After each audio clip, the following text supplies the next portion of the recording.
Do you ever dream of running your first half marathon? Maybe you've thought about it for years, but something just always gets in the way. Work, family, life, injuries, even doubts. Or maybe you've started training before, only to end up sore, tired, or completely burned out.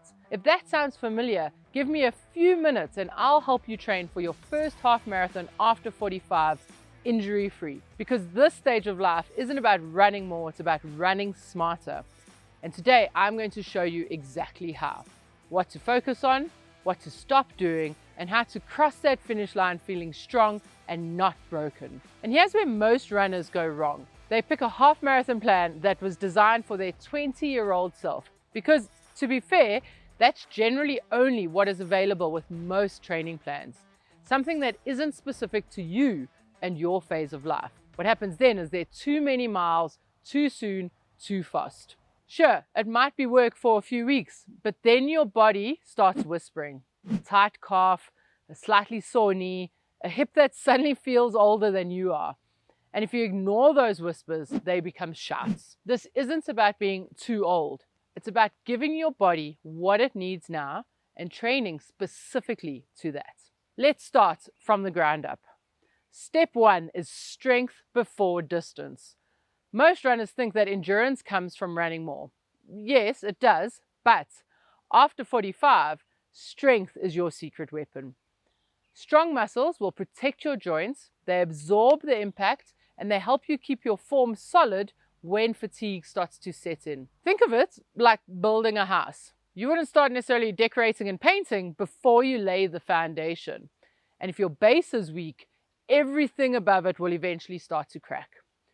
So before you ramp up mileage, make sure that you're doing at least 2 strength sessions a week. Focus on your glutes, your hips, your hamstrings, your quads, and your core. And if you're not sure where to start, I've put together a free strength class made specifically for runners over the age of 45. It's short, practical, and you can do it at home, no specific equipment needed. Let's get to step 2, building your base slowly. Your heart might feel ready to run far, but your joints and tendons and other musculoskeletal structures take a little bit longer to catch up. And that's why patience is your superpower when it comes to this half marathon training. Start perhaps with run-walk intervals. Don't see walking as a weakness. It's smart progression, and it's also what you're going to use on race day in your half marathon. And if you've been running for a while, your first few weeks of training should really feel easy. If you finish a run thinking, I could do a little bit more, you're right where you need to be. And that's how you build consistency. And consistency is what's going to keep you improving week after week, month after month, and getting you to that half marathon. Step number 3. When we were younger, recovery just kind of happened easily, somewhat automatically. Now, recovery is really something that we need to be more cognizant or deliberate about. It's something you have to plan. Sleep, hydration, refueling, so ensuring that you have carbs after a run, as well as enough protein throughout your day. These are your training tools, just as much as your running shoes are. And you don't necessarily get fitter from training. You get fitter from recovering from your training. So be sure to schedule your rest in the same way that you schedule your training runs. Because adaptation happens when you rest and not when you grind. Now let's get into step 4. Most of your runs should feel almost too easy, and that's why you need to make friends with easy runs. If you can hold a conversation, or if you're running alone, be able to sing a song out loud without gasping for air, you're in the right zone. Those easy runs build your aerobic engine.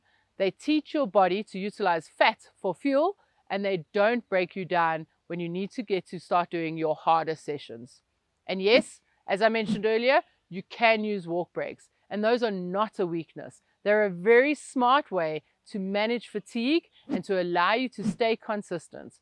I see them as a bit of a superpower, actually, allowing you to go further for longer with less cost on your body, and still all getting the same physiological impact and improvements. Moving on to step number 5.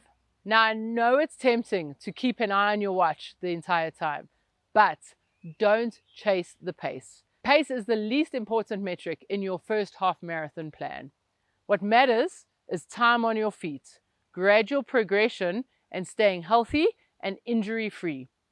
An easy plan that you stick to will always beat a fuss plan that you land up quitting. Consistency is always going to beat intensity, and keeping your easy runs easy allows us to build this consistency over time because it keeps all of those injuries at bay. So instead of asking, how fast can I go? Ask, how long can I keep showing up? And really, here's the truth. If you're over 45, you don't need fancy shoes or expensive supplements. You need structure, you need patience, and you need strength. Strength is what's going to keep you stable. The easy runs are going to build your endurance, and recovery keeps it all working together. Give yourself 12 to 16 weeks, train with intention, and you'll surprise yourself on race day. Because the goal isn't just to finish a half marathon, it's to finish this half marathon feeling great, strong, proud, and ready for the next one. And remember, if you haven't already, grab your spot in my free strength class below. It'll help you build the foundation you need to run your first half marathon injury-free. If you found this video helpful, the next video is a must watch. It teaches you how to find the right sports bra fit for you. It's all about comfort, support, and the gear that actually helps you run better. Click the video on screen now, and I'll see you there.